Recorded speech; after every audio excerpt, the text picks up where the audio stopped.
Welcome to NuttieBuddie Entertainment. Obviously, we all have our own preference in entertainment. So for me, when you listen to me talk about it, I'm a little disappointed in it, and that will reflect my when we talk about the movie, my view of the movie, mainly because of the genre that it kind of took on. I'm not a big fan of like horror movies. I don't watch anything that's like demonic or satanic or whatever the case of me. I felt like it sort of crossed that line into the movie, and I didn't know that was going to do that. But because I told everybody we would do a review, and I watched the movie anyway, that's what we're going to do. We're going to do a review on it. So I just wanted to get that out of the way. Just not my favorite genre, so it will probably reflect on how I look at the movie. So I just wanted to throw that out there for all who listen. If you want, I know that Neil and Elliot, they've been on the podcast, for friends of the podcast. They on the Shootin the Bries podcast, they also talk about Doctor Strange. They're kind of, sounds like they're more into that stuff. So if you'd like to hear their viewpoint on the movie with a little less bias, I will put their link and podcast information in the description of my podcast. So our podcast, I should say. So The Ugly.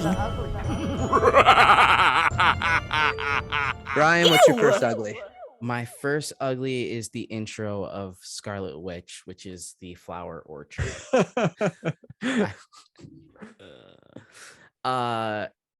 Yeah, if this is the way we're going to introduce her, it was bad trying to fill you in on what happened in WandaVision if you didn't watch it, as well as, you know, Doctor Strange goes to her for help.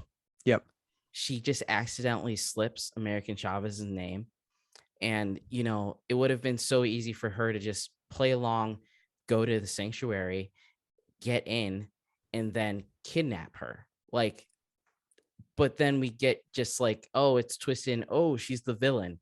Like, I liked her in the movie, but just the introduction of her was just like, it seemed like it was super fast and not drawn out enough. And all of a sudden it's like, she's this villain with black fingertips who's just like corrupted now. And next thing you know, she's just like trying to tear down the doors to the sanctuary. So yeah, I did not like the introduction for the Scarlet Witch. I agree. I wish they would have kind of left it more a mystery for a little bit. Yeah. Like, you know, her playing along, and then you're kind of not knowing she's the villain. And then like a third, you know, like 1/3 into the movie or halfway through the movie, you figure out it's her. Yeah. Let her get to know American, and then American's like a little something's off or something like that. And then, you know, all of a sudden she's trying to kidnap her or, you know, get her. So. Yeah, no, I agree. That was, could have been played upon a little better. Written a little better, which kind of goes in. I'll go into my my first ugly, and that is the 2-hour runtime. It was a little less than 2 hours, including credits. Yeah. I don't know why Marvel does this. How did we get 3 hours of Eternals, and we can't get 2.5, 3 hours of? They paid too much for that movie to make it 2 hours. Let me tell you what, all that star power they had there for no reason. So Sam Raimi said that he had a 2-hour and 40-minute cut or a 3-hour cut. I'm reading two different things. So maybe close to 3 hours, maybe it's somewhere in between there. But it sounds to me like there was a little bit more story to tell that would have made this the movie a little better, flow a little better even. And I really wish that they would have went with the longer run time. No Way Home got 2 hours and 37 minutes. So I don't know why we couldn't have got more time with this Doctor Strange movie. Yeah. Once again, with this being called the Multiverse of Madness, you know, it should have delved into that a lot more in a 2-hour time. I mean, last week when we were doing our podcast and you let me know it was 2 hours, I was just like, well, I know this isn't going to end great. Correct. It took you back a little bit. Yeah. That's great. What's another bad ugly you had? Sorry, what's another ugly you had? My next ugly was Spider-Man does not tie into this. It's just glanced at, especially with them having to do reshoots for the movie and kind of like change the script and stuff. It just didn't make sense why what needed to be updated for that, especially if it wasn't really a main part of the story at all. And kind of what I had talked about previously is just like Wong after Spider-Man movie should have taken away his powers or something because of what he did. I feel like. Yeah, I agree with that. I feel like, I might as well just tie in one of my uglies to this too, is there's no clear vision after 11 IPs, clearly. There's no it doesn't seem like anything connects. No, and yeah, especially with like Spider-Man, they only talked about it in the movie like once when they were sitting down at that diner Mm-hmm. and eating, and then that was it. Nothing Right. else was brought in. That was completely it. I feel like that was a huge part of it because he was breaking all those realities and bringing, how many multiverses into that world. Yeah. No, I agree 100%. And the thing is like, the fact, like, it's not that you need, I get like you can't have a ton of cameos. I'm not like, Yeah, but like if you're gonna tell us that WandaVision, Spider-Man No Way Home, and Multiverse of Madness all connect, they're like all part of the same sort of story. mm-hmm. Then in the last part, which is the last part of your trilogy of the three, they should all connect and they should all be clearly involved in that multiverse of madness where it's like, oh yeah, this is how it all connects. But I don't think that's been made clear. Yeah, it's my issues with the multiverse at this point. Like they can basically do anything and kind of just like cop out.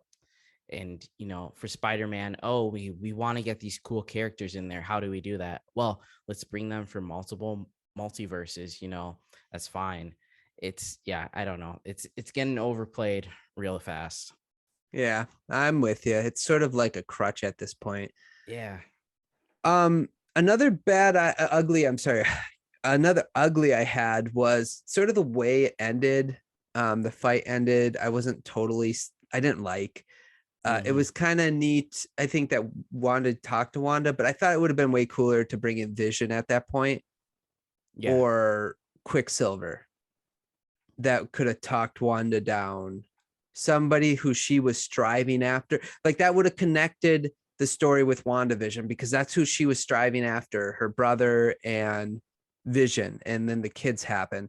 So if she could have had all her family there at the end with her, her variant, and then that Yeah. kind of broke her to do, like, I would have thought that would have been a much more powerful moment than just Wanda telling Wanda that your kids will be okay or whatever, they will be loved, I think is what she said.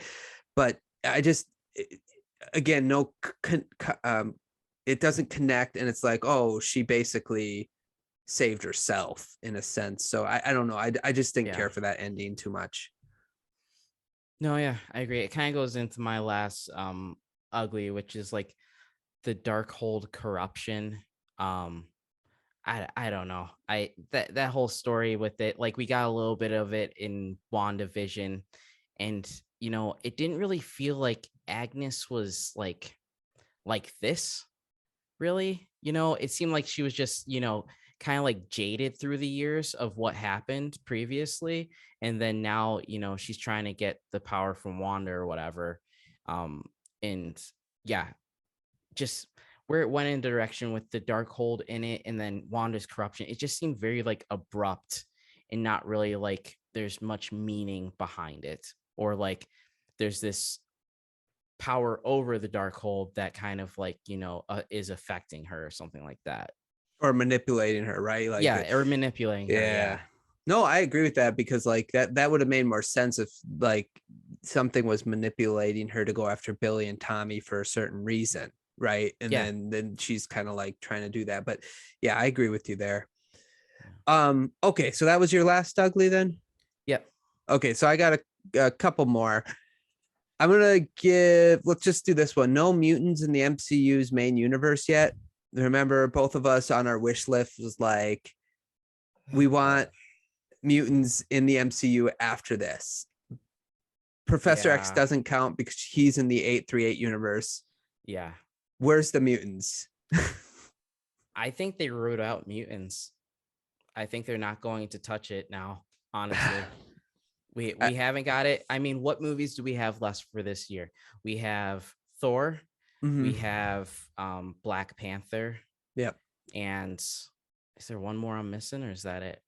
Is the Marvels, is that a movie that's coming out? I don't think so. Okay. But I think it's just those two, and then TV series wise, I don't even think we have anything. Miss Marvel's coming out. Yeah. I think She-Hulk is coming out, but I don't think anything to do with mutants, to your point, in phase 4 is coming out. Yeah, I think they had a storyline and it had to all get rewritten because of COVID, and now it's just kind of pushed onto the back burner.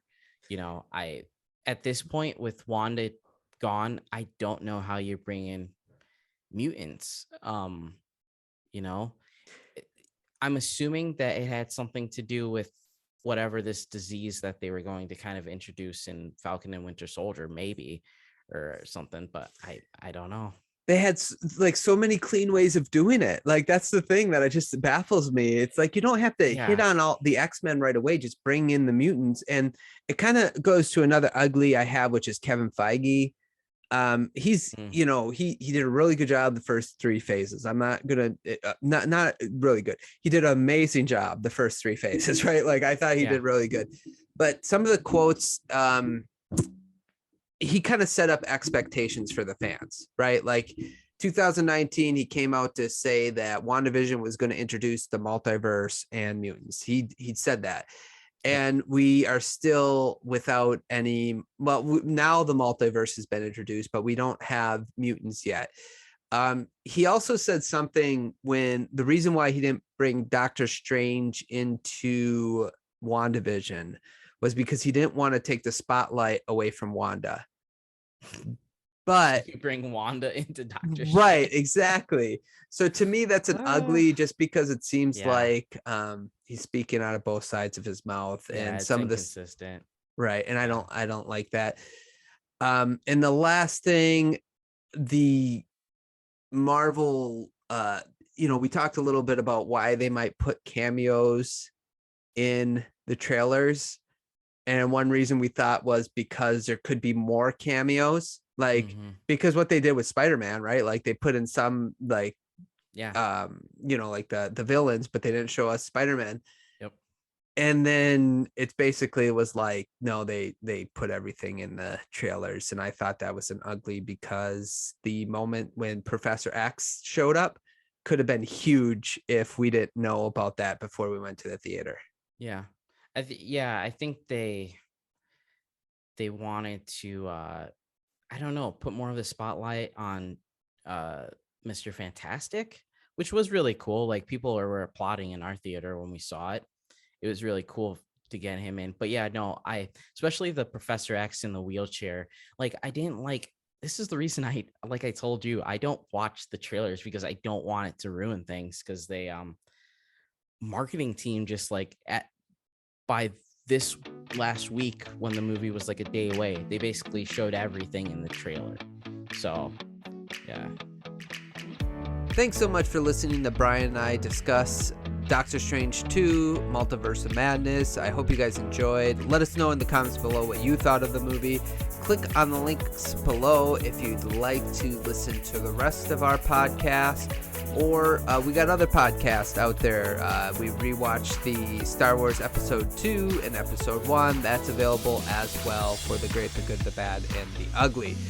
Also down below in the details are my friends Neil and Elliot's podcast of Doctor Strange 2. They have a little bit more unbiased of a view of the movie, so go ahead and listen to their podcast as well.